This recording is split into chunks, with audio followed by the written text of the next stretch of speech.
Good afternoon, everybody. So we'll actually, as you can see, things do change, and that's what we're going to be talking about a little bit today as well.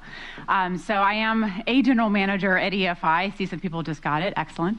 I am a general manager at EFI, and as one of our presenters this morning said, why is he qualified, if you will, to speak with you today? I don't know if it makes it a qualification, but I have been speaking about selling, product managing e-commerce software for about 15 years now. And I've seen a lot change in that time, and I've seen a lot not change, in fact. And that's kind of some of the things we want to talk about today as well.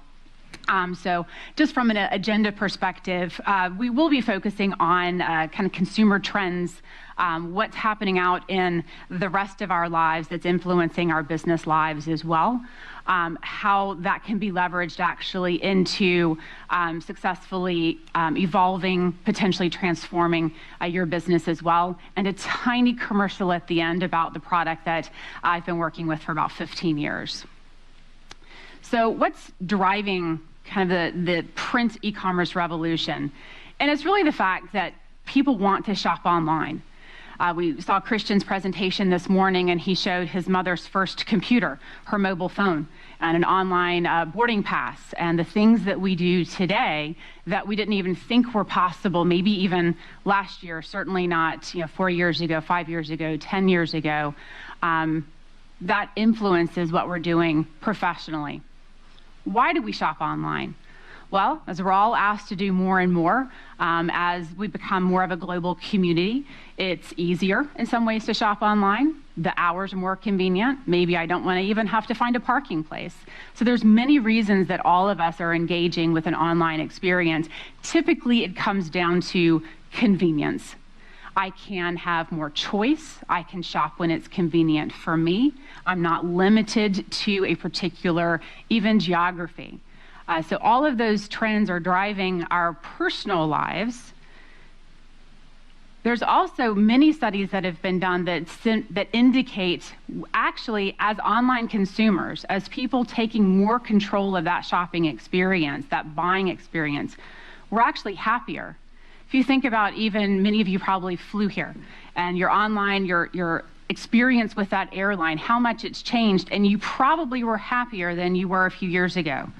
You probably got a text, maybe an email saying it's time to check in, and you did. You had a mobile boarding pass. You probably didn't talk to anyone potentially through the airport. You got on the plane. And if we think about what that experience was years ago, you had a paper ticket. That was very inconvenient, particularly for those of us that lost them. But you had a paper ticket. You had to go wait in line. You had to spend more of your time. It was just inconvenient. So as consumers, we're much more satisfied with our shopping experiences today, with our online experiences today. Now, often the information, the trends, the studies are very regionalized, and you may be saying, well, this doesn't apply to me, to my region. It does. It absolutely applies. European e-commerce, so in total, how much of what we're spending today is online versus offline is continuing to grow. And it's growing in every major region around the world, and it's certainly growing in every country in Europe as well. Now, here's the crux of the conversation, and here's what hasn't changed, unfortunately, much in the time that I've been working with e-commerce products. We all think that this doesn't apply to us. We all think that this doesn't apply to print. My customers are different. They want to, I'll say it, don't get mad, they want to talk to me. Well, they do, but maybe not in all the ways you think they want to talk to you. And we look at also, so we think, oh, this is consumer. This doesn't apply. It applies the data, in every region. It applies, and this is probably the most important, because many customers and printers that I talk to think, well, I don't serve the consumer business. My customers are business to business. So again, that's different. It's not. The trends certainly don't reflect that. Our buying behavior doesn't reflect that. So even as a printer or provider to business, your customers are wanting, expecting, and hopefully for many of you demanding, and you're delivering that online experience to them today. And what that does is it frees you up to have those conversations with them for more complex items. And we'll talk about that a little bit as well.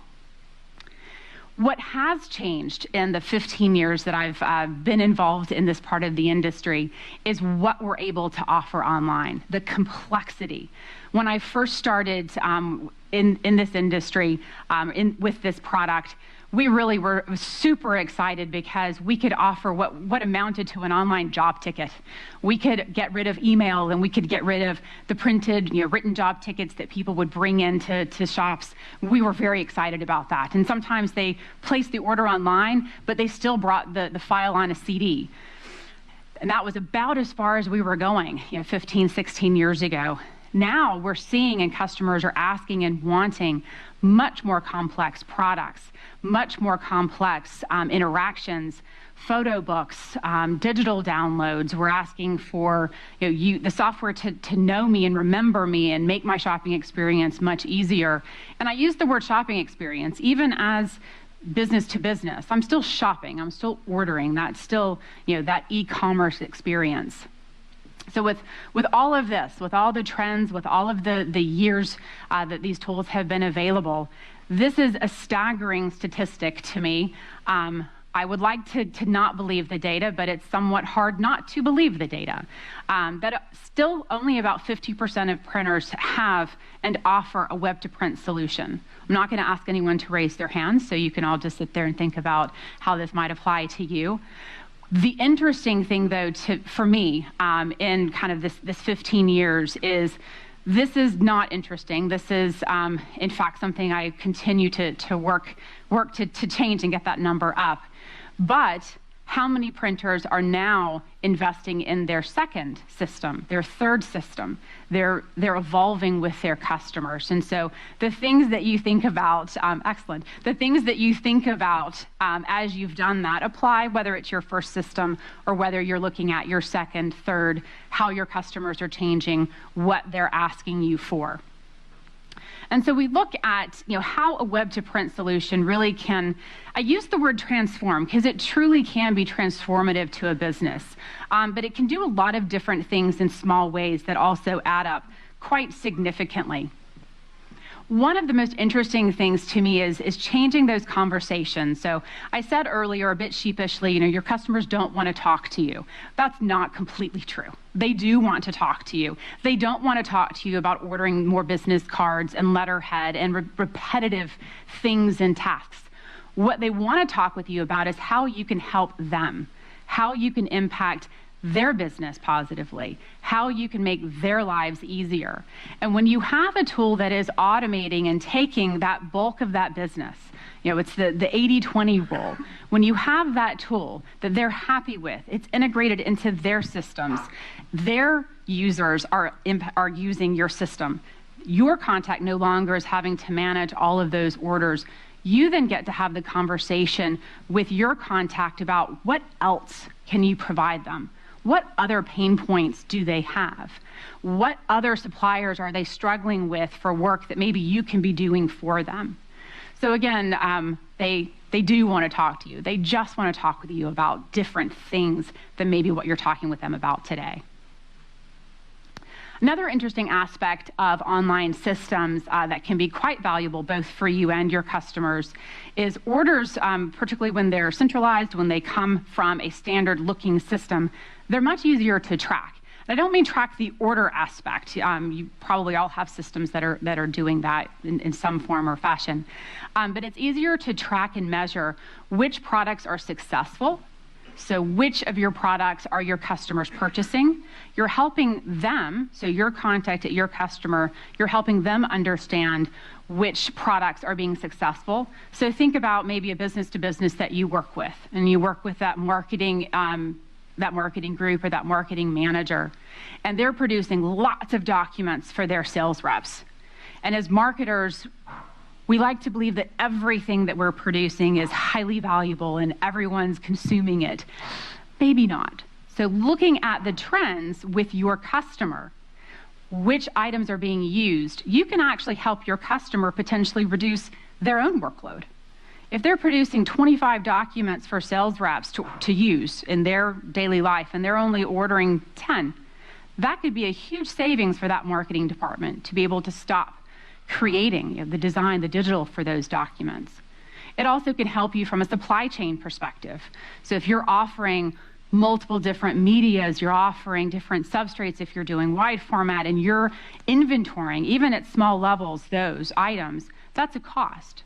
By looking at your trends, by looking at what is most successful, what is ordered the most, you're able to better streamline your business as well.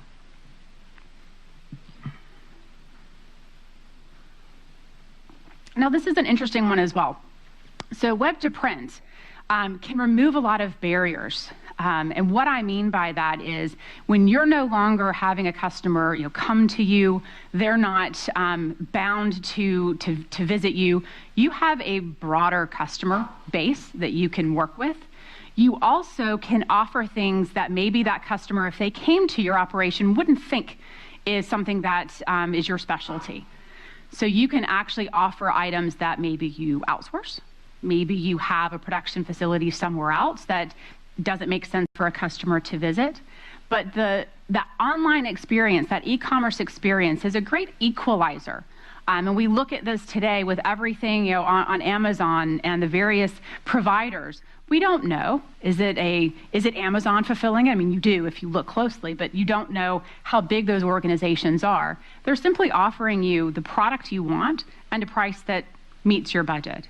So that's another interesting aspect to me of how you can utilize Webtoprint to maybe start offering something that you're not fully sure about it from a business perspective. So maybe you're thinking about getting into fulfillment, for example, maybe inventorying items, helping your customers with that, but you don't have a giant warehouse today. Well, you can start offering that solution online. Your customers, because it's online, because that's how they're interacting with you, they're not seeing that part.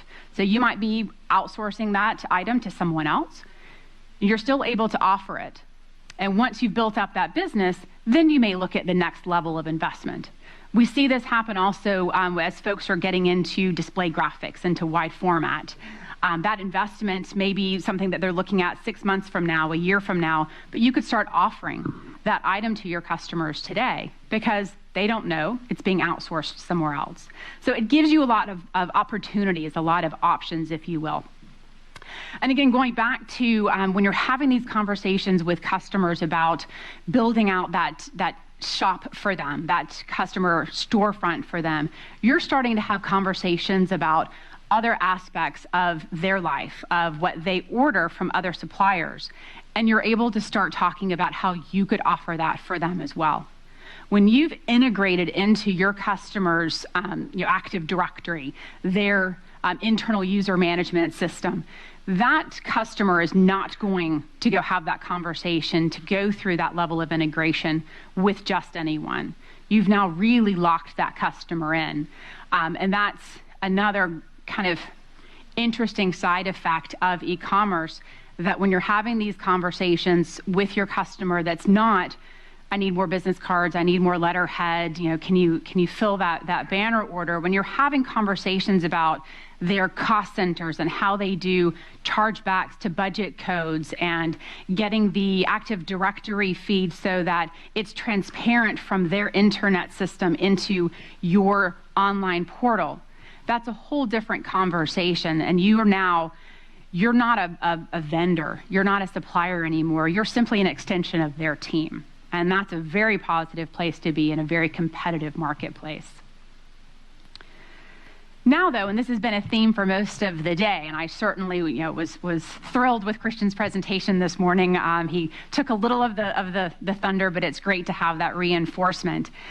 To be truly successful with Web2Print, you do need to have a level of automation as well, and they really go hand in hand.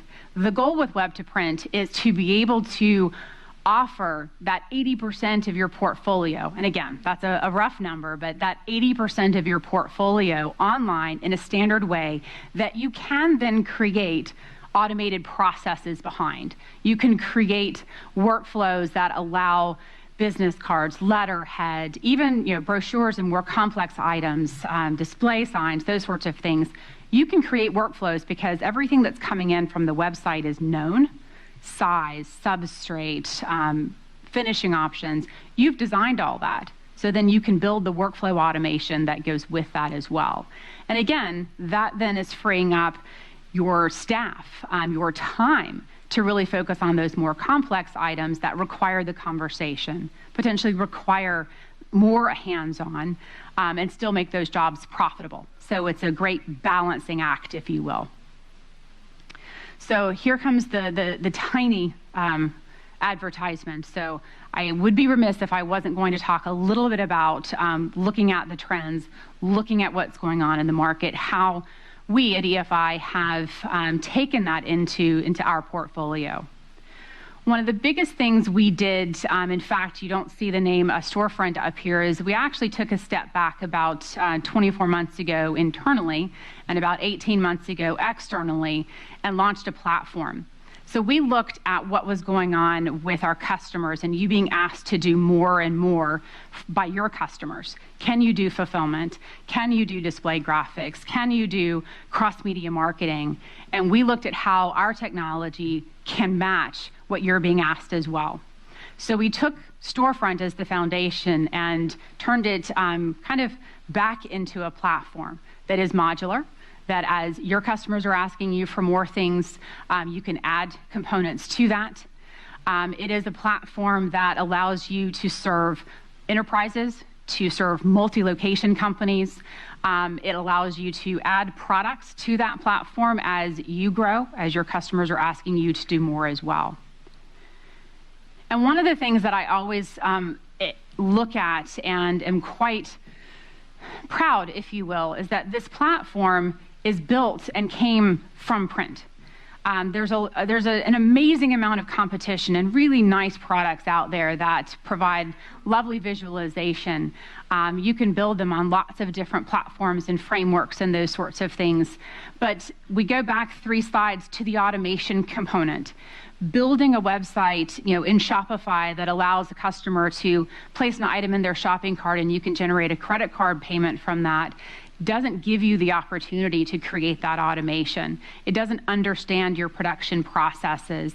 It doesn't allow you to have that deep integration to your customers as well.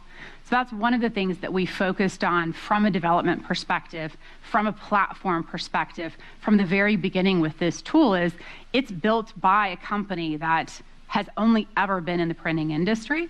It's built by a company who continues to expand our own portfolio, which then allows us to expand the services and the products and the offering that we have in our Webtoprint solution as well. So talking a little more about when you start to look at investing in a Webtoprint solution, again, whether it's your first or whether it's your third, you're looking at, I hope, you're looking at how it's going to grow with you. You're looking at how I call it the buyer experience, because again, whether it's B2B or B2C, it is still the buyer. What their experience is going to be, what products are core to that particular solution that makes sense for your business now, and also looking at how is it going to grow for you tomorrow.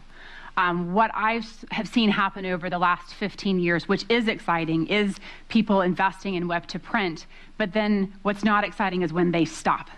They've bought a solution, they've invested in a solution, and there's no one taking care of it. They're not looking at how the market has changed, how their customers have changed. So we're constantly pushing our own platform to make sure that we're able to provide the most complete product set, the most robust set of tools from a design perspective. We recently launched a 3D designer so that if you're in folding carton, you have customers that are looking for that type of visualization, you can do that in our platform today as well. So we've gone from 2D flat cut sheet to packaging providing as well. And that's really what will continue to drive our platform is where is this industry? Where is our industry going? So our philosophy, again, is the best buyer experience. That has and will always continue to be our key focus. because it doesn't matter how great the automation is behind the scene. It doesn't matter how easy the administrative aspect is behind the scene. If your customers do not send you an order, none of the back end matters. So we always have had a philosophy on the buyer experience, doing our best to keep up with what's going on from a consumer trend perspective, from making sure we have sites that, where it makes sense, are mobile friendly, different payment gateways and providers, and all the things that we expect in our consumer lives. We want to make buying print online easy, and it can be. I've seen, and we did it as well in some of our early versions, we tried to make our buyers into print experts, and that never works. We need to ask them questions. We need to make sure that the process isn't inhibiting, isn't getting in the way of them wanting to and feeling comfortable to place an order with your system online. And again, going back to that expansive product support, having a system that does one thing really well can be fantastic. But if your goal is to grow, if you're looking at where your customers are asking you to go, having a system that's going to allow you to do that easily should be part of that decision-making process as well. Doesn't mean that if you've bought a system and it did one thing great for one customer, that's it. You shouldn't keep looking. You should. It also doesn't mean if you buy a system that one customer asked you for one product, maybe they need something else. You need to continue to revisit that, and that's what we do as well. And of course, I said, if your customers can't get an order to you, all the back-end aspects, all the automation, all the integration doesn't matter, and it's true. If there's no order to automate, it's very true. However, of course, our goal is that with an online solution, you're going to be driving much more work. You're going to be driving the type of work that folks talked about all morning: higher volume, more orders, higher volume. So you've got to look at ways to automate that, because if you apply the same processes to 1,000 orders today versus 10 or 100 orders a day, it's obvious. There's no profit in that. So looking at how you automate, how your systems are going to integrate, how they're going to exchange data, how you're going to be able to create processes is because of the resulting information that the online system provides for you. That has to be part of your decision-making process. And again, because of who EFI is and where this product has come from, we're constantly looking at how we can provide more automation value, more integration, whether it's to our own systems or whether it's, again, Christian did a great job this morning of talking about the openness, the transparency behind different systems, and being able to exchange that data very easily and very openly. So with that is hopefully a little bit about the trends that are going on. And I was going to start with saying I'm probably not going to tell you anything new, but then I thought, well, maybe people are going to leave at that point. So I decided not to, and I can say it now. I probably didn't tell you anything new. Maybe you hadn't thought about it in exactly the same way. Maybe you'll take a different look at when you interact with your airline online, or when you buy something on Amazon online. You'll look at how that impacts your decisions in your own business and what maybe your customers are thinking a little differently. So thank you for your time. I'll open it up to questions if there are, and if not, we've got a few minutes back. So. Okay. So any questions for Charlotte? So I can just give you sort of a short background. As you probably know, in Sweden, we were very early with starting to use Webtoprint solutions. And I think it peaked 2008, 2009, something like that. And then I think a lot of printers felt that they needed more help to get the systems going. Mm-hmm. And this is talking from my experience. I'm also chairman of a print company. I'm also helping out print companies. So I'm not only the pretty boy here in Grafton. I'm actually doing stuff on the floor. So which means that at some point we actually needed in the industry, if I take the industry hat on, that we felt that there's a lot of good software out there, but there weren't enough good help to help us get it started. So I think that's one of the areas where we felt that, there's a lot of software, but we need help. Mm-hmm. So I think looking at EFI which is the biggest supplier of software to the print industry. And since I also been working for EFI for a couple of years, I know. So I think that should be sort of taken into consideration when we go ahead, right? And if you're here and we're selling software to the print companies, how can we also help with not only the products but also business development and tools to help the companies get started and evolve? So where do you see that? Is that something which you feel is coming as well as a program for helping printers through selling through partners, or how do you see that? In terms of how they then implement and selling the benefit of this to their customers. Yes. Yeah. I see it in two ways. We actually had an interesting conversation with, I'm not going to try and pronounce it, I apologize, one of the educational folks that's part of your group as well. And I think there's two pieces of it. One of the things that I think we do a good job, we don't do a great job, we can do better at EFI, is enabling our educational institutions with our technology, creating a group of people that are coming into our industry that are already using various tools. And that, to me, is a huge passion. We need to make sure that we've got people coming in to want to come into this industry. And I think it's wonderful that you've got so many educational folks here today. And that's absolutely one of the best ways, is to hire people in who have used these tools. It doesn't have to be the exact tool that you've implemented, but hiring people in who had a curriculum in online design or online processes gives you a huge head start.